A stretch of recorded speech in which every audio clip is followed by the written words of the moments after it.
What's up, guys? Welcome back to the Fed Show. We got Shaq Mack in the house today, and this is just one of those interviews that I don't even know how this really happened. We were hanging out at it was a Here Fort Worth event. Yeah, and I don't know if I think it was Kai. I think it was Kai. Like, you should get Shaq Mack to your podcast, and I was like, and then you were just game. Yeah. So we're here rolling with it, and I try to cut back on energy drinks, but it's not working out real well. I should have got some water, but yeah. But yeah, man, let's get into a little bit of. Let's just start out with the mental health stuff, because I feel like I say this is mental health based, but you're one of the few that's like you've actually like, oh yeah, man, I'm down to talk about that. Because some guys they'll touch on it, but like listening to your music, like you put a lot of it out there. Yeah. Dude, one thing I want, the number one track of everything I listen to, because I try to deep dive, is Closure. And like I want you to talk about that track a little bit, just because like when it starts out, it sounds like a therapist talking to you. Is that what you were going for on that track? Actually, I don't know what I was going for. So how that track happened. So where I go from here, that was the first album. It was done. I had all the songs done. First album, so I dropped 8 tracks, and then a group of like a group chat I have. And a friend sent a picture, and I was in the studio. I was in the studio with Chico and sent a picture. And I clicked on it, and normally I'm not on the phone, but just so happened I click on it, and it was a photo of my ex-wife pregnant at her baby shower, and it had been like less than a year since the split. But obviously, people do their thing, move on, go on. Yeah. And there was nothing malice by the time, and we've been split for like a period, but it just. To see it on the photo, especially like just a year and a half prior, that was us talking about those plans. So I seen that photo, and like it was one of those days, like one of those moments where it's like you don't really know what to feel, how to feel, what you're trying. Like, and I just, all right, too, I gotta get out of here, like just like that. And I was like, yeah, and I was like driving home, and I was like talking to myself, and I was like trying to figure it out, like what. And at that time I had my dog Apollo. It was a cane corso, and normally he's all playful when I come in, but that day, like when they say dogs know, like he knew, and I just like laid down like on the bed, and he, instead of him like coming like trying to be on top of me, he just like came by the edge of the bed and just like rested his head and just laid there, and eventually like the tears just like fell, like I was like. I didn't really know what I was crying for. I didn't know what it was. Like, I was happy to see, that she was doing well. But it was just like, I guess it was more just like a reflection. Like, damn, like I just bought a house, and then we split up. I just bought a house, and then you just had a baby. Like it's just like, and literally wrote that song just like. Because 30 minutes or so. Because I listened to it like 3 times through, and then like putting myself, like, because I have my kids every other week. It's a done deal. It's a wrap. Yeah. Like it's not like maybe one day. It's a wrap. Yeah. Then, same here. And that's when. But at the same time, to say that's a wrap, and then like to see like, because I'm not in like. I won't get into her personal relationships and stuff. Yeah. But like to be in that, sitting there, that's like, dang, to see someone move on. Yeah. And like, dang, we're both at different spots in our lives now. Yeah. Like we're doing our own thing. Like I really got it out of the song, and I was like, man, like the storytelling, it was immaculate, but you were just talking about what you were going through at the time. Yeah. And honestly, I mean, we both like had moved on, because I think like the turning point, and like. The more life goes on, the more I'm able to process it. It's like this whole time I've just been running from demons, right? And it wasn't until like a couple years ago I just like had to face the demons, right? Yeah. And it's like one of those things, like when you're in a relationship, it's like, but dang, man, if my girl did this, we'd be good, right? And then, or if we did this, right? So I remember once we split up, like I found this next chick, and she had crossed off this one couple of specific things. I was like, damn, I wish my girl did. But what you don't realize is like, okay, she might cross these off, but the most important things that your dear girl did over here, she might not even do, right? And I kept going through that with girls, And I was like, all this I wanted is not really what I wanted. I was like, I good, but you know, it is. But like, you know, when I seen that photo, I was like, oh yeah, this is definitely closure. Like, it was probably no chance anyway, because I mean, it was communication. We hadn't talked in. It's been 5 years now, so yeah. But that's just like you said, like because I did that coming out. I was like, I'm gonna go do this. This is exactly. And then like you said, like oh, she crosses off this, she crosses off that. But then you don't think about it. You roll back and I'm like, hey, wait, hold on.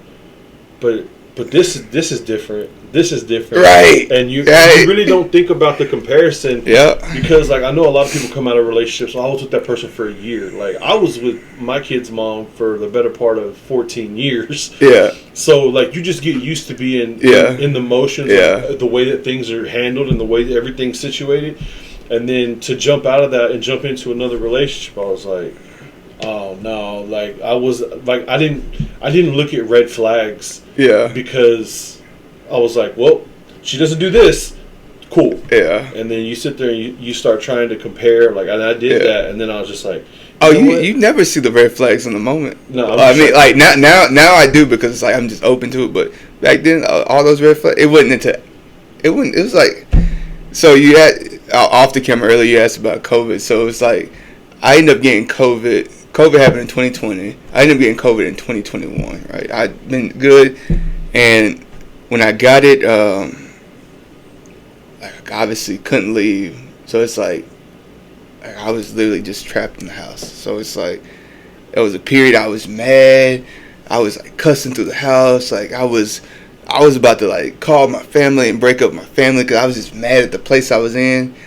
And you know, I started like breaking all that back. Right, I was like why are you unhappy? Like what are you mad about? Because regardless of what's happened in the past, you're still in this place, and it's a better place than any generation before has been in at that specific time in life.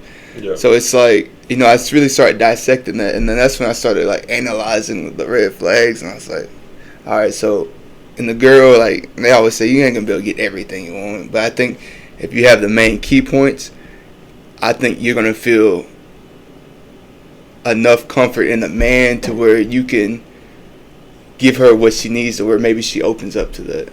And that was one thing I reflected back on the past. It's like, all right, some of these things that I was wanting, probably the reason she wasn't doing this because I was just over here not checking this off for her. So it's like, you know, it's like, why give the effort if you're not giving the effort? You know? Yeah, a lot of the things, like I started looking at myself and the things that I would do, and my tendencies, and that's where I'm at right now. Like, oh man, you should start dating. I'm like, nah, man, I got some stuff I got to work out on my own. Yeah, I mean, for one, I got a DWI, so I need to get through all of that. But like being in jail and then being able to sit there and process what I'm going through, it's like, man, I wasn't processing nothing. I was just drinking and going out partying. Where's the next bar? I need masking to get tacos. And masking it, just ignoring it, looking the other way, just trying to have a good time. And like it catches up with you. Like some people get heavily into drugs and alcohol, and they end up addicted, or they end up dead, or they end up killing somebody in a car accident. I mean, I was lucky. I was blessed to just go to jail, and I mean, it was a big eye opener for me. So that's a lot of the direction the podcast took, because it was like we used to just drink 6 beers on camera, but nobody wants to watch that. So that's a lot of beers in one sitting. Well, man. I mean, 3 and 3. So okay. So 2 people, 3 beers apiece. But you think 3 beers after a yoga workout, but I'm being here slurring. Yeah. Hey man. Okay, so let's get into so we have talked about yoga before. And then the last album release you did was Soul Sweat, right? Soul Sweat, yeah. On 8th. Yeah. But where do you practice yoga now, and how often do you do that? I practice every day. So I still have a great relationship with Soul Sweat. Recently started practicing Indigo. It's a different yoga practice, closer to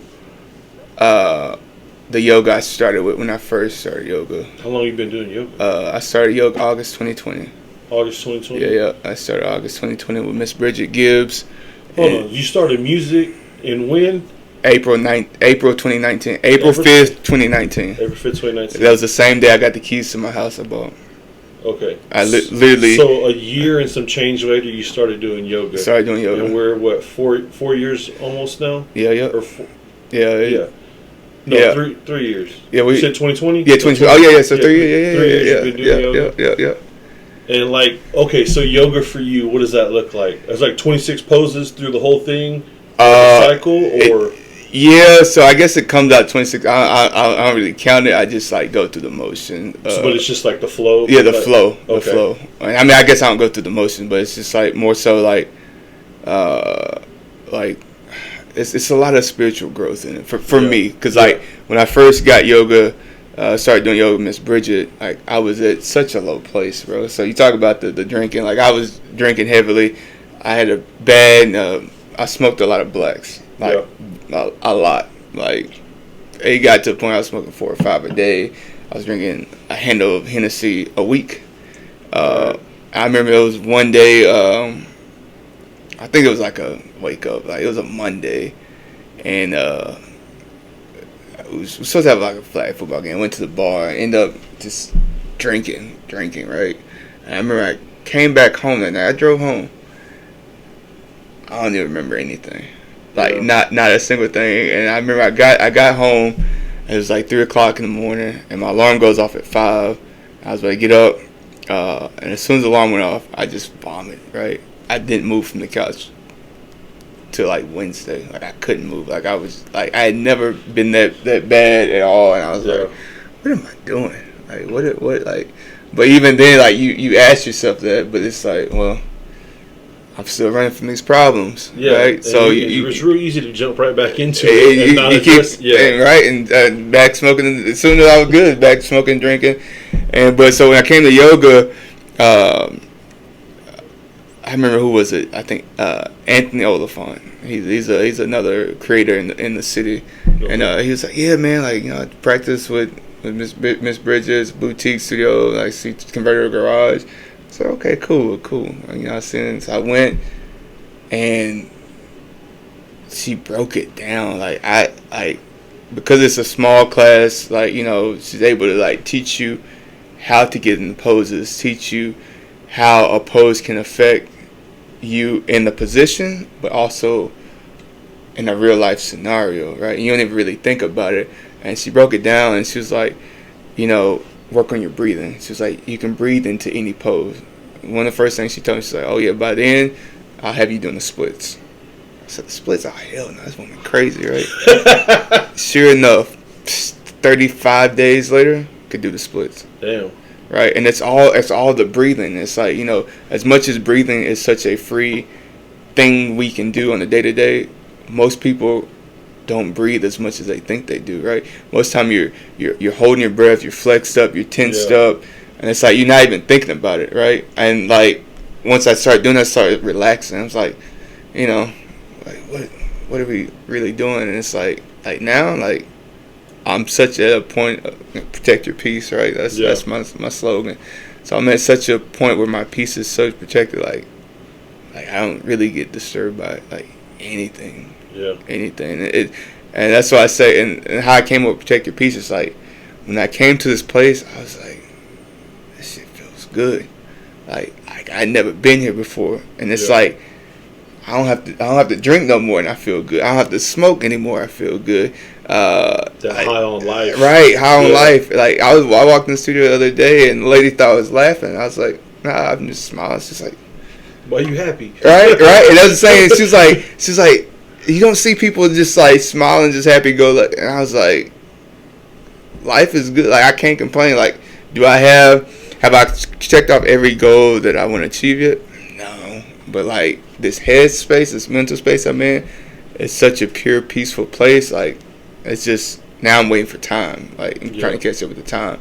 So like once I hit that place, it was like I gotta protect this at all costs. So it's like you cut out the things you can consume, cut out the things you eat, cut out the things you drink. Oh, let's talk about eating because we had some of this conversation too. So the diet, you're not Episcopalian. I'm not Episcopalian. Pescatarian. Pescatarian.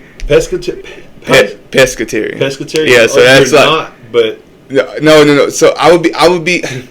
I said Episcopalian. He jumped in religion.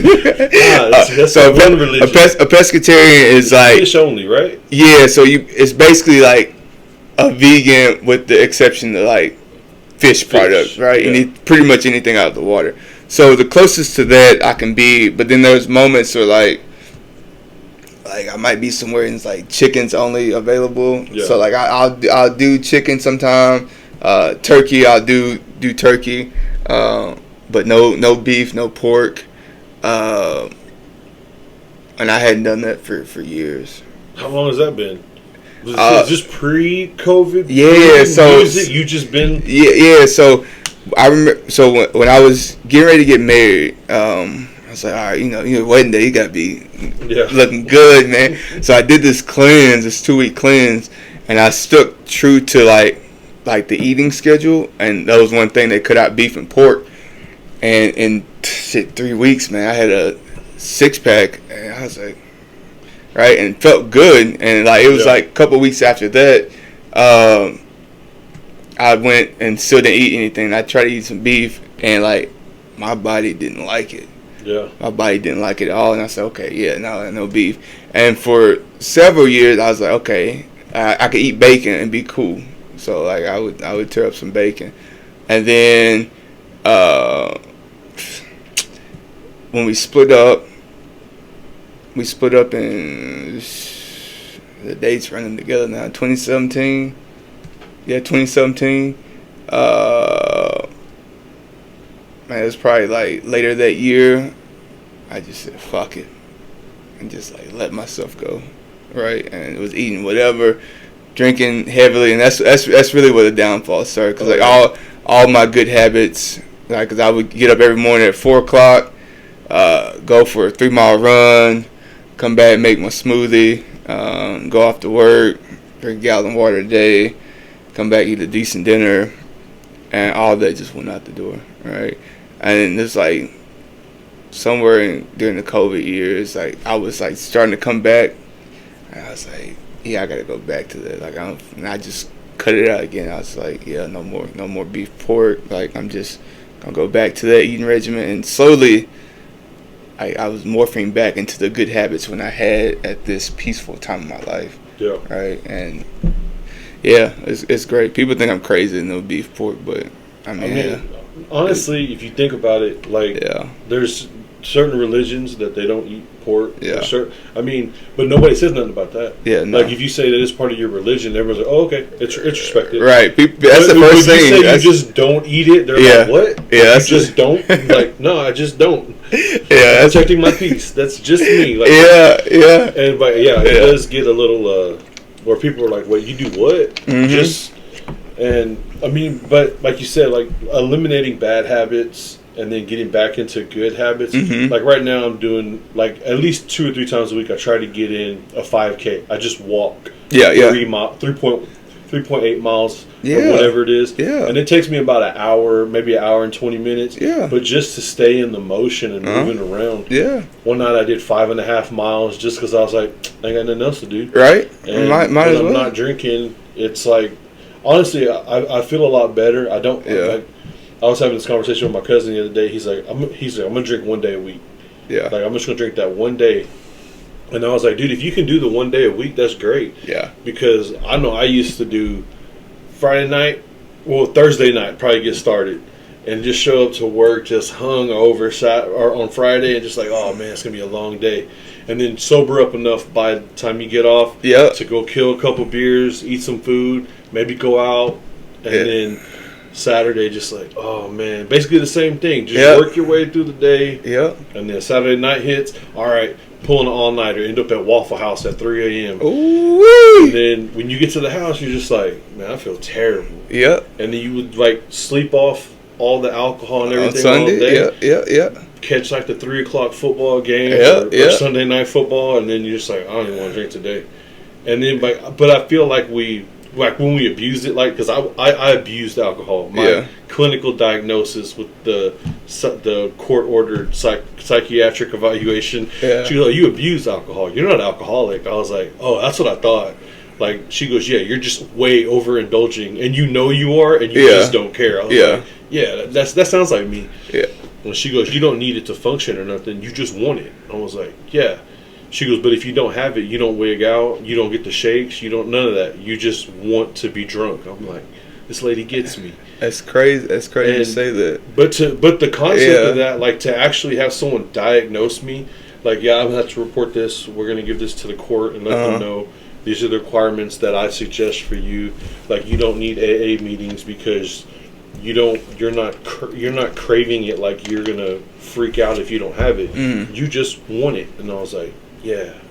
So, I mean, that's one of the things that dealing with, but dude, like, I'm real bad with replacing an addiction with another one. Yeah. Like, when I quit cigarettes, I had to start vaping, so I'd vape. And then when I quit drinking, I got real heavy on energy drinks, so then I did like 21 days or 22 days, no energy drinks, just water and coffee. Yeah. And it was like, oh, this is hard.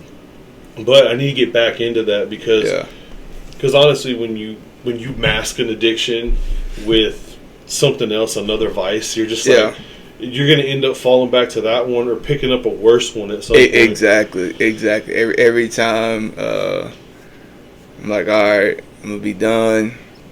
Well, I'm going to add this. This will be the one exception. The next thing you know, you have that one drink, then now you're craving a smoke or something, or now you're craving it, and it just, it repeats itself. Yeah, when you said Black and Miles, I remember on Friday night, when I was in high school, we used to go to the convenience store, and I'd get that brick, the whole box of Black and Miles. It was like, oh, we're all going to pull up. And then one dude would show up with a 24-pack of Bud Light. I'd show up with a brick and Black and Miles. Another dude shows up with those handles of cheap vodka. Mixing with Hawaiian Punch. And that was our Friday night. And people, that's always people think when they discover that I smoke. But most people don't know I smoke Black. Oh, yeah, I remember I smoked those nights. I'm like, I smoked them for years after that. Yeah, I'm like, I don't smoke this to be like, oh yeah, I smoke I'm like in the backyard by myself, and like unless you like someone close and like and just smoking away, and I had to figure out how to break that habit. I'm like, all right, why do I smoke? It's just like too much free time. It's like, let me figure out. All right, every time, and then got to the point every time I would want to smoke, I would just go do push-up, or I would just go for long walks. Yeah, and like go for like 7.5 mile walk, which would be like 2 hours. So then by the time I come back, it's like, you ain't trying to smoke nothing, right? You ain't. Nope. You like, I just want to breathe regular But when I first started doing yoga, it messed me up a little bit because I could go do yoga and eat what I wanted and smoke, and like my body was still like morphing to what I wanted it to, and I was like, all right, let me. If I get like super serious with this, like we'll be man of the year. All right, so do you still weight train, or are you just strictly yoga now? So I recently just started back lifting. So when I started doing yoga in 2020, and seeing how it made me feel, I cut out lifting weights. So I just started lifting weights. What month are we in? June? Yeah. I just started lifting weights again in March of this year. Okay. So now I do yoga. So like the schedule. So I'll do. I'll hoop and do yoga, and then like the next day I'll lift and do yoga, and then we just rotate that. And then on weekends, like if I can, I'll get like a long walk in, maybe adding a run if I'm like feeling extra great. But dude, I can't run no more. Yeah, too old for that. That man, I started with, you start with walking, you walk up, and then one day you'll be walking, right? Just keep walking. Watch this. One day you're gonna be walking, and you're gonna say, "Man, I feel good." And then you go hit a skip, and then you're just gonna start running. Like, and that's literally like how, because like back in the day when I used to run, I run 3 miles a day, so it was good. So when you get out of there, it's like, dang, you try to get back in, and you run, and you're tired, breathing. Yeah. But I just like, all right, I'm gonna just walk. Like, do what you can, and before you know it, you'll be running. And I was like, damn, this feels good. And then I ran a mile. I was like, I'm gonna stop right now. I don't want to push it too hard. Yeah. And then you just keep on, man. Just keep practicing bad habits. Let me pick your brain on this. Because it seems like, okay, yoga helped for your mental state. So you were drinking, Black and Milds, partying, Not partying, but not partying. You were just drinking. I was just drinking by myself. By yourself. Oh, by myself. Shit. By myself. Damn. Okay, that's. I mean, honestly, I would always want to be around people when I was going out drinking. Fuck no. But Fuck see no. that even smoking, no, by myself. Okay, so dude, you were isolating. Isolated. You were isolating. But I've always been like that. Like I even now, like, but it's like I'm at peace with myself. So like being by myself, like. Being by yourself, like I mean, it's people amazing. are like, oh, it's a superpower. It is. Yeah. Like to be able to be okay by yourself and not lose your mind and just be able to be like, I'm good. Yeah. And I mean, that's like I can do it. It's not something that I thoroughly enjoy. Yeah. But I want to get to the point because I mean, I talk to myself all the time. Oh yeah. And like when I'm alone, being in jail was like one of the longest conversations I had with myself. I was in there for 42 hours. Right. And it was every time I was there, I was just like, dude, what did I do to get here? Right. What decisions have I made that got me here? That this is where I'm at right now. Right. And then myself would answer myself, well, you were drinking 6 to 7 nights out of the week. Yeah. And then you decided that it was always a good idea to drive your own car because you don't want to ride with nobody and you don't want to pay for Uber or you didn't want to. So at some point, it was going to catch up with you. And it just happened to be that it was today. Yeah. And just sitting there like trying to rationalize everything in my head going back and forth. Yeah. So what was it for you that, was it just the decision to just make the transition and what was the turning point for you? Like you were really like, okay, this is the last time I'm doing this. Was it yoga or was it just like you just... Well, so in 2021, beginning of 2021, life was really spiraling out of control for me, right? By February, like the 3 months prior, so I think started November. From November to February, I was in 3 vehicle accidents, which one was total. And I was like, you know, they say the signs are there. The signs are there. The signs are always. I'm like, why am I having all these vehicle accidents, right? So when you watch some like my music videos, that's why I always throw the car crash, and people are like, man, you always having a car.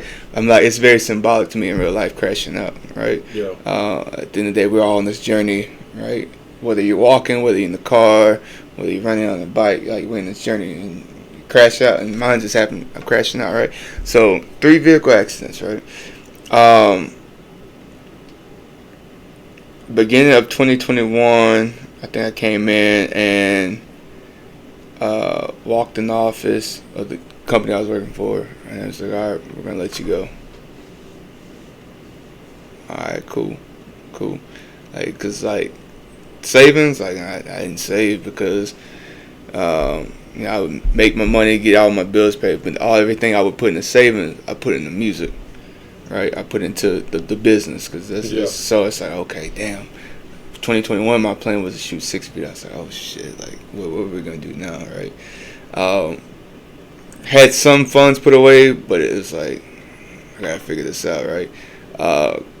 Couple of months later, my cousin who was living with me, it was a day I wasn't supposed to be home. Like I was supposed to like been out and about doing this, but I just happened to come home. I was like, no, I'm tired. I'm gonna get a nap in, and then I'm gonna go, right?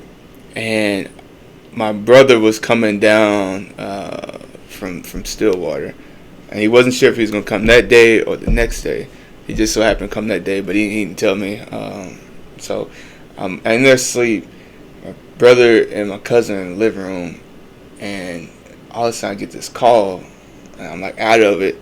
And that's one of those sleeps where like you haven't slept long enough, but you slept too long, and it's like you trying to like catch yourself. Mm-hmm. And I look, I said, my brother called me. He's in the other room, and all I hear is my cousin D, like just. I mean, he a grown man, like legitimately crying. I was like, I hung the phone up, and then like it hit me. It's like, oh shoot, like what's like? So I go in there. And I mean, he's in pain, like literally, like crying, like grown man crying. And it's been my guy since like we like grew up together. Like his parents live right down the street from my parents. So I'm like, bro, we gotta go to the hospital. Like I don't know. And months prior, he's been having like these stomach issues. We could never figure it out. We go to the doctor, and he'd be good. And it's like one of those things like you done mechanic work, right? Mm-hmm. Like they come in and say, "Oh, the car has an issue." They bring it in. It's fine, right? And it's like the issue's not there, so it's like you can't really diagnose. So it's the same exact thing happened with stomach, but he's like vomiting, not eating. He's lost a fuck ton of weight. So I was like, all right, we gotta go to the ER. It's like, no. I said, D, what the fuck am I supposed to do, right? Yeah. Rush him to the ER. He has emergency surgery 2 hours later. He almost died in my house. Almost died in my house. What was wrong with him though? Had an ulcer erupt in the stomach. Oh damn. Right. If I hadn't been there, I probably came home to a dead body in my house. Damn. Right, because he was in so much pain he legitimately couldn't move. Like he could not move. Maybe he would have found the willpower if he was by himself to like get it together. Maybe, but because it happened all at once. Because they were in there just like watching TV, playing the game or something, and they just like that, like sudden, like that, yeah. and get him there. So you had the Rex, you had that. I'm like, damn, this is a lot, right? And then I end up getting sick, and I don't get sick at all. Like I can count on I know the feeling. One hand how many times I've been sick. Like I have allergies, which I've dealt with that. Yeah. But like getting sick, I go to the doctor. I break down, go to the doctor. Like my ears are like hurting. Like my head's just not right. I have a double ear infection. That's some like. That's why I tell my kids, I'm like, man, you better be careful. You can get an ear infection. They're like, how? I'm like, I don't know. Right. It's like adults rarely get ear infections. Right, exactly. Yeah. She said it was the worst ear infection she's ever seen. It is double, both ears, both. Like I was in so much pain. I'm like, all right, I've had 3 vehicle accidents, and the one that the car was totaled. Like I was asleep. So I wake up and we're tumbling. Like I'm like, my God, right? Cousin almost died. Double ear infection, right? Fast forward a month later, I get COVID. And at this point, like, cousin, he went back to his parents' house. They were watching him, helping because he had certain medication, all this. He had to be on and stuff after the surgery. So I'm like, literally in this house, I'm like, my life is spiraling out of control. Like, out of control. And even around that time, it was my birthday. I had just turned 29. And I remember I got all these texts, happy birthday, happy birthday. I didn't respond back to none of them. Like, none. No calls were answered. Like, even my parents. I said, fuck that. I said, this is not a happy day. I said, at this rate, I'm not gonna live to see 30. And people could look at my life and be like, bro, like, you doing it, man. Like, you got a good job, you got a good dog, you over here, you got the side business going that's morphing, you own your own house, like, you done all that, like, you know, you move. But I'm like, but on the back end, it's not good. Like, I've been, like, just masking it all, and it's just, like, it was coming to the fold. So, like, I'm sitting in the house, and, you know, I can't leave. I keep getting hot, keep getting cold. And the thing with COVID I had was I just had a bad-ass headache. When I got COVID, dude, excruciating headache. I got like night sweats, like just chills. Yeah. I only had that for like 12 hours probably. And then I tested positive for like 2 months. Yeah. So I was locked down at the house on my birthday. I was there. Yeah. My kid and my kids and their mom were there, and I kind of just like locked down in the room by myself watching Netflix and stuff. But dude, like, COVID changed people. Yeah. Like, some people came out better. I'm not gonna lie. There's some people. Oh, I came out great after. I'm not gonna lie. There's some, like, COVID, the lockdown. Some people, like, the money that was distributed amongst people that did stuff with it. Yeah. Other people went further into debt. Yeah. Like, COVID was either your best friend or your worst nightmare. Yeah. And I haven't met anyone that was like, life's just the same. It's always like a drastic shift. In one direction. COVID turned me up. Like, I mean, it brought me down, but it built me so much. But so, like, during that COVID period, man, like, obviously, I went on the hiatus. Like, I wasn't talking to nobody, wasn't answering no calls. But now I got COVID, so it's like I had to like at least answer like my parents, let them know I wasn't like dead. Otherwise, they would like come up there and send a search or something. But like literally, I'm like in the house. I'm mad. Like almost same as like when you were sitting just like, how did I get to this point? I mean, and my whole life I've been able to control a good abundance of it. Yeah. Right. And that was the first time in life I felt like, damn, like I can't control this. I can't like everything in life that I wanted to do, like I did exactly when I wanted to do it, right? And that was like, damn, right? And then during COVID, like during that moment, I came out and I was like, you know, like just control what you can control. Yeah. Life is gonna do what life is gonna do, right? And it's like at the end of the day, it's like as long as you have peace and happiness in your heart, any issues you might have had in the past here or there, I mean, you gotta think people only know what they know. So it's like, as much as I could have been mad at my parents for like not doing this, or you know, you always go back money, morning quarterback, everything. Like at the end of the day, they did the best they could actually do with the resources that they had to get me to the next step. Yeah. To where now I got to go continue to find that network to get to where I'm going, right? And it just it changed outlook after I got COVID.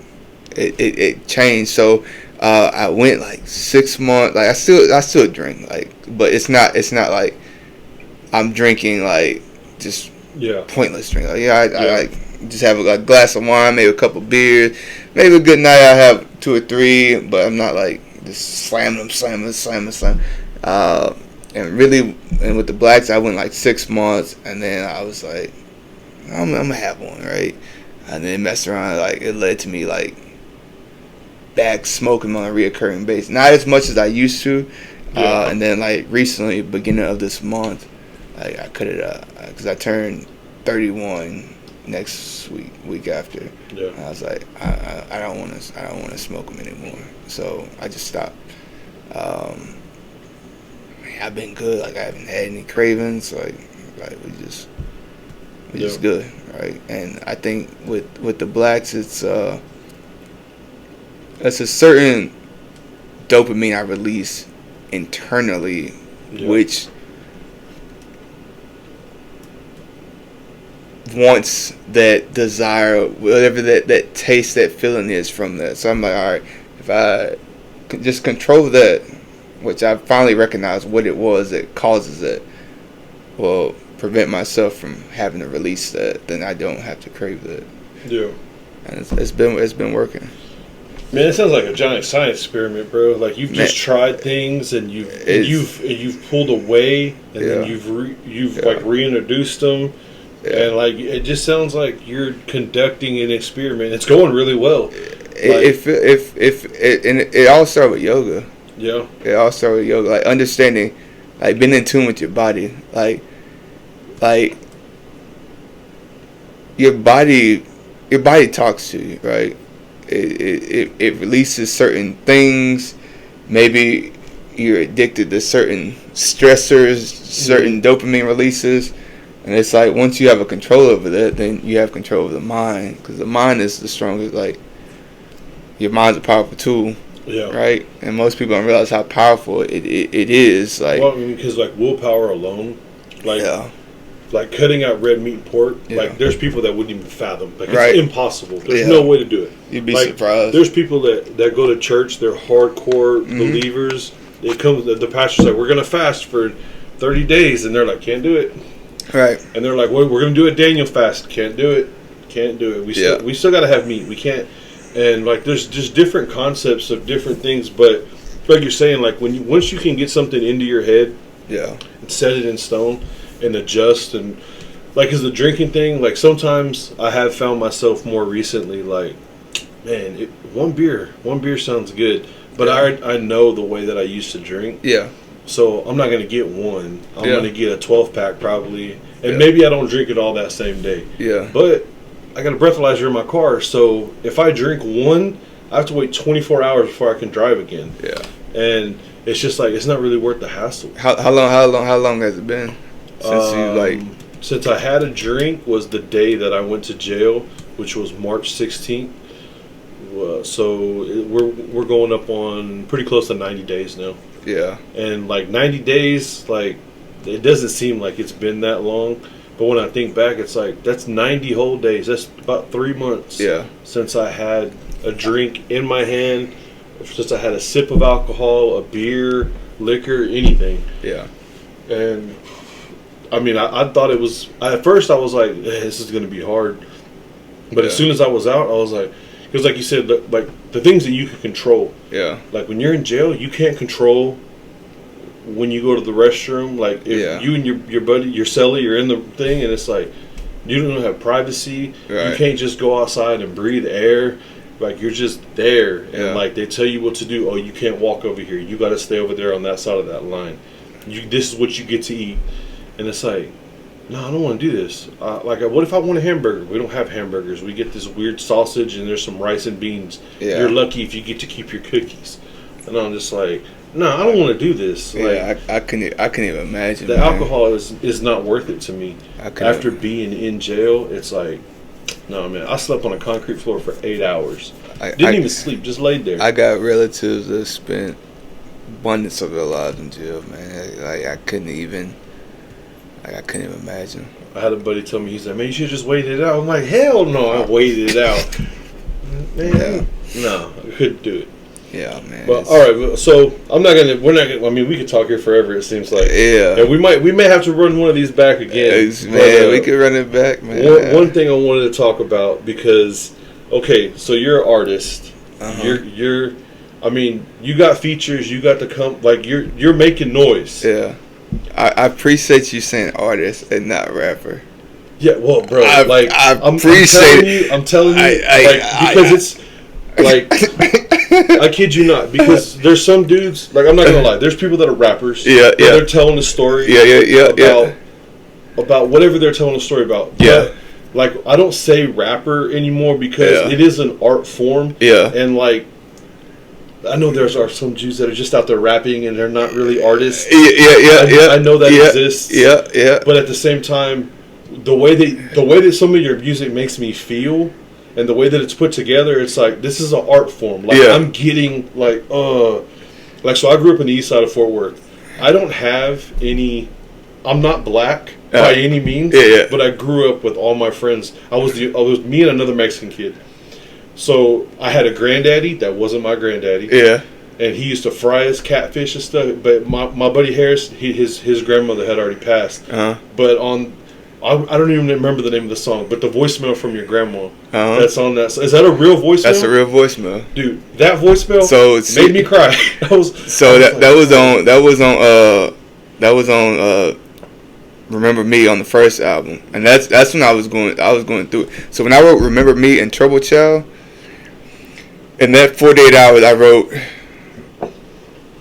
both of those songs, and I literally thought I wasn't gonna live to see the next day.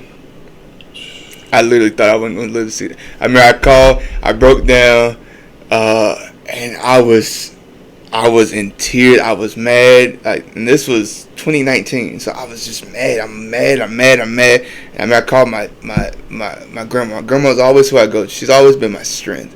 And that's a whole nother story in itself. Because my grandma, she's, her and my grandfather still married, but my grandfather's in a nursing home now. And I have an aunt, which is my dad's youngest sister.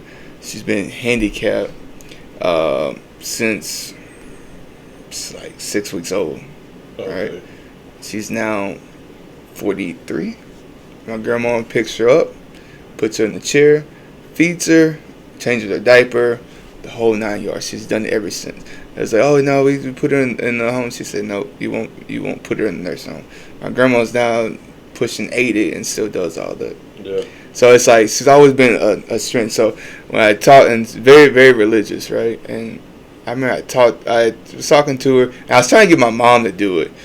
And that's a whole nother story too, because now me and my mom have a very good relationship, but Okay. at that time it's like, yeah, but and I was like, yeah, grandma, like one day, like just like I'm not gonna answer the phone, like I don't know when, but like just like give me some words of encouragement, like you always give it to me like when on the phone, but I was like, I just want to like document it, like that way I can always come back to it. Yeah. And that's when she called, and just so happened like I legitimately couldn't answer the phone. Yeah.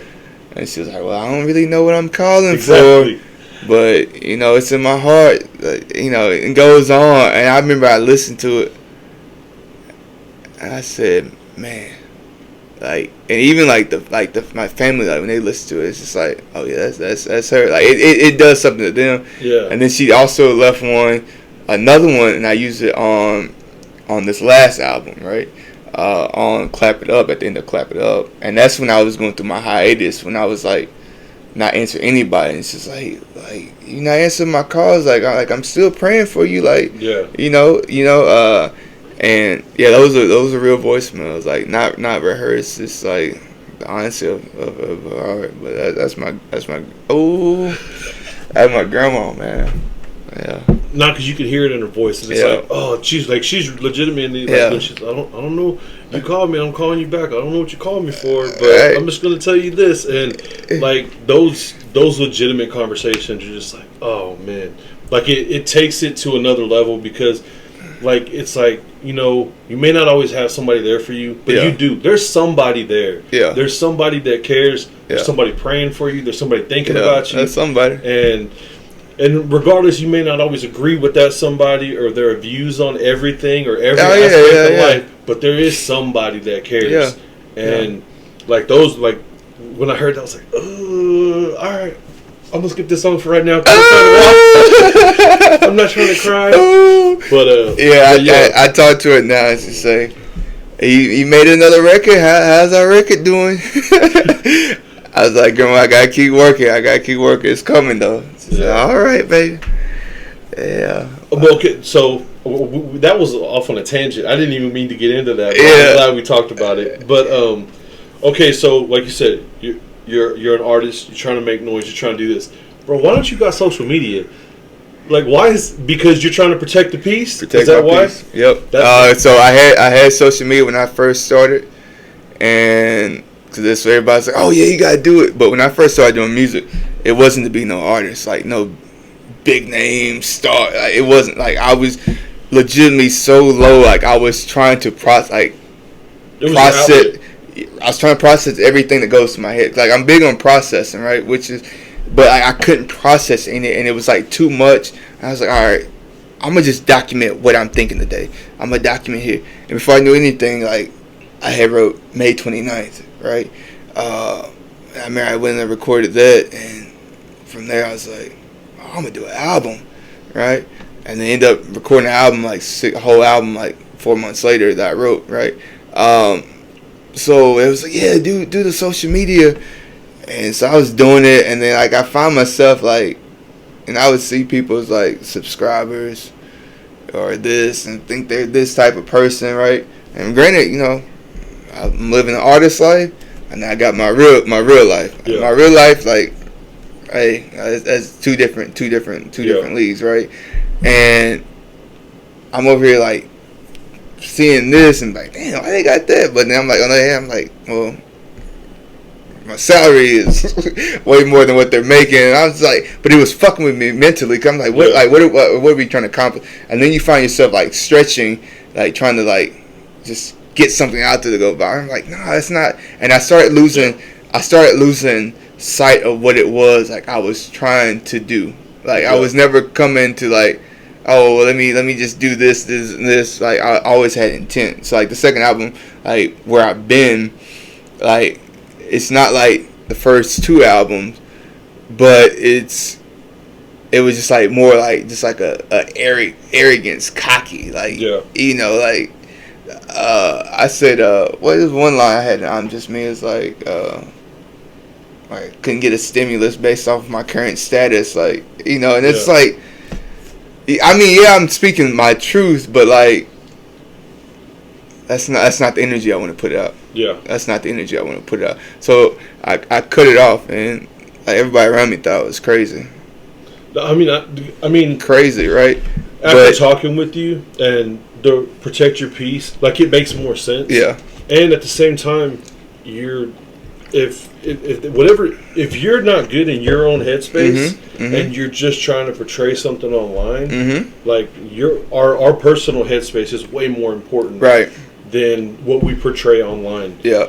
And I mean, because I know I used to get drunk and I'd just be posting all kinds of random dumb shit. Right. And then other times I'm like, I'm a philosopher now. I'm gonna post some stuff that means something. Right. And it's like, in all reality, the things that make me happy are like tacos and beer for a good portion of my life. Yeah. And then, like, hanging out with my kids now when I get them and taking them to do stuff, like, that's always fun. Yeah. And like, when I don't have them, I miss them. But like, there's a weird balance of you trying, like, because trying to promote a podcast on Instagram and on YouTube, and then at the same time still trying to be a dad and having a normal job, and trying to balance all this stuff, and sometimes, like, you gonna mess around and take this one segment of this to this one, and it's like those shouldn't be aligning, right? And I get what you're saying, and that's why, like, but the concept in my head is like, man, are you trying to be an artist? But at the same time, it has to be like what your goal is. Like, if your goal is to go viral and to be this giant artist that, like, blows up overnight, and you're trying to do all this stuff, then I feel like, you need social media. But if it's your true art form and you're just trying to get out your personal stuff and spread it and let it touch whoever it wants to touch, if that's your goal, then keep doing what you're doing, as long as you're happy. I think at the end of the day, like, we get caught up in thinking what happiness is and what defines us as humans. Like, do I have the giant house? Do I have the brand new Mercedes Benz or whatever it is? Do I have the biggest chain? Do I have jewelry? Dude, like, going through everything I went through, I had the big house, we had newer cars, both had good jobs, and all that shit fell apart. That shit don't mean a goddamn thing. It didn't matter anymore. And at the end of the day, all I wanted was good food, a roof over my head, and I wanted to do cool shit with my kids. And those are the things that matter now. So people are like, well, I want to do this, and I want to, man, go take your trip, go on a cruise, go take a vacation. If that's what makes you happy, do it. Make memories. That's fine. But don't let that define you. And this is what happiness looks like. No, it's not. Hey, control what you can control. You can't control everybody else, right? And that's just how they live. And it's like, if that's not aligning, like, you have the ability to cut that out, right? You have the ability to cut that out of your life. So, like, for me, like, when I cut the social media, everything else started magnifying. The music got better. The following's growing, like, consistently growing. Like, the network's expanding, right? And my thing is, like, people say it's slow, but my thing is, when we meet in person, like, I want to leave a mark on you. And it's not, like, most time, like, I'm not even, like, advertising myself as an artist. Like, I'm just being a person, right? And it gets to a point where they're so intrigued by me, and then they ask me, oh, what do you do? Right? And then that might be at the end of the conversation. It might be a couple weeks later, maybe a month later, right? But however, it's like the impact. And I remember there was one thing when I was married. Like, I would be times like I would just, like, break down, and my ex-wife used to be like, "It's gonna be all right." I'm like, she's like, what is it? I was like, I don't know. Like, I just want to do more. Like, I just want to do more for the, like, I just want to do more. It's just like, what is? Like, we're gonna figure. I'm like, at that time, I was like, I don't, like, I mean, I hear you comforting me, but, like, I don't know, I ain't have no direction. And then it wasn't until, like, you know, life was, like, morphing. It's like, okay, this is the more. So, like, let me control it, like, the way I want to control it. Especially when I'm spending the money, like, everything, all the ideas, like, that's all me. All the songs get written, that's all me. So it's like, I'm gonna control this. And it's like, there's enough of the shenanigans, you know, on social media, but it's like, in real life, like, the lady who seen me thought I was laughing, but I was smiling. Like, that was a moment. Now every time she sees, she says, "Oh, there's my favorite smiler," right? She just walks in, and it's like, that impact is so so much stronger than anything that life can get. And it's like, and I find myself like I'll be going to like this weird little space, and I'm like, all right, why am I going to it? I need to go do something for somebody else. Yeah. Go out there, and it's not even like to fulfill with like just I need to go do this so I feel better. But it's legitimately like just like the impact. Because sometimes I try to go out there and it's just like it's not clicking, but then it's like, all right, let me get the honesty in my heart and go out there and do it. And I just because like right now I tell people I'm on borrowed time. Yeah. My mom and dad. My mom was 17 when she had me. My dad was 21. I was their first kid. My mom literally graduated in May, got married early June, had me late June, and then turned 18 in August. Damn. Right. Like, so based off those, and growing up in East Texas, so based off those statistics, and like knowing, like seeing, like, especially on my mom's side, all those male cousins all messed up, like drugs or something, like, I'm not supposed to be here. Like, not in this position, right? Yeah. But first one to go to college, graduated, came out, left the house at 18. Like, I've never had to go back, like never, like anything. So it's like, it's a privilege to be privileged, and it's like I've never taken that for granted. Like having a dad in the household, especially when everybody around you ain't got a dad, right? And my dad's like legitimately out there busting it. Like there's periods like I didn't see him much, but he was working the oil field, and it's like I respected it. So like a lot of like I think my maturity comes from like hanging out with my grandparents. So I had the privilege of growing up with both sets of great grandparents, like legitimately like having conversation with them. Yeah. So it's like you learn so much about the family, where it's come from, and it helps you figure out, okay, what do I want to do for it? Like how do you find your spot? So it's I'm just enjoying the journey the best that I can, right? When we talk about the happiness, keep the peace protected, and it looks different for everybody, and it's different for you every single day, right? Yeah. Every single day is a new day, but not everybody looks at it like that. But your body is legitimately like in a new place, right? When you go to yoga, and that's one thing that yoga always teaches me is like, yesterday I was killing it, today I might not be, right? And it's just like, all right, why wasn't I? Was it a different time? Was it something going on? Maybe I'm just like got a lot of things on the backside that I'm thinking about, and literally I walk into yoga and just like go in shavasana the whole time. But I tell anybody, control what you can control.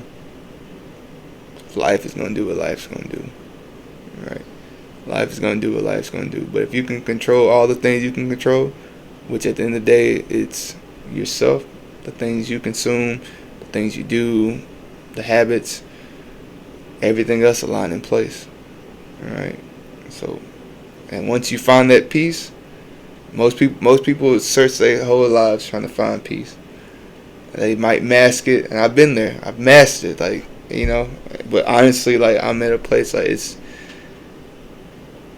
so peaceful. There's not a lot of people here with me either, but like, protect it and remain loyal to the dream.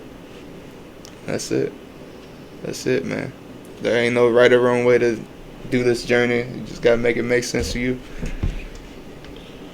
All right, man, we're gonna close on that thought, because this is like, I just finished my therapy session for the day. But honestly, dude, that's one of the things that, like, talking with different people, just different ways they approach things. It just feels like I'm getting a little bit of everybody's story and what works for them. Yeah. And bro, I'm trying to chase that piece. Yeah. Like that. Like, I haven't heard nobody talk about this concept of peace. It's been a work in progress. I'm not gonna lie to you. And I believe you. It sounds like it has. It's not the easiest. You gave up beef and bacon, bro. Like that. That was the easiest. that was the easiest. The hardest part was the me. There was things like I was telling my cousin this other day. I said, from the time we touch life, we receive life, we're trying to heal from trauma. He's like, what you mean? I said, we're trying to heal from trauma. And I said, the first half of that is not even your trauma. It's your mother's trauma, your father's trauma, maybe even their parents' trauma, right? Yeah. And don't even realize it, right? Like, and because when a woman is carrying a baby, her seed, like, all those dopamine she's going through, whether it's the man she's with she doesn't like, or maybe she's having this issue, all that dopamine is just forming that spirit, right? And it's you're coming out with that. That's how you create personality. That's why this baby might be all smiley. Well, you come find out she was smiling and happy the whole time. That's like a peaceful place, right?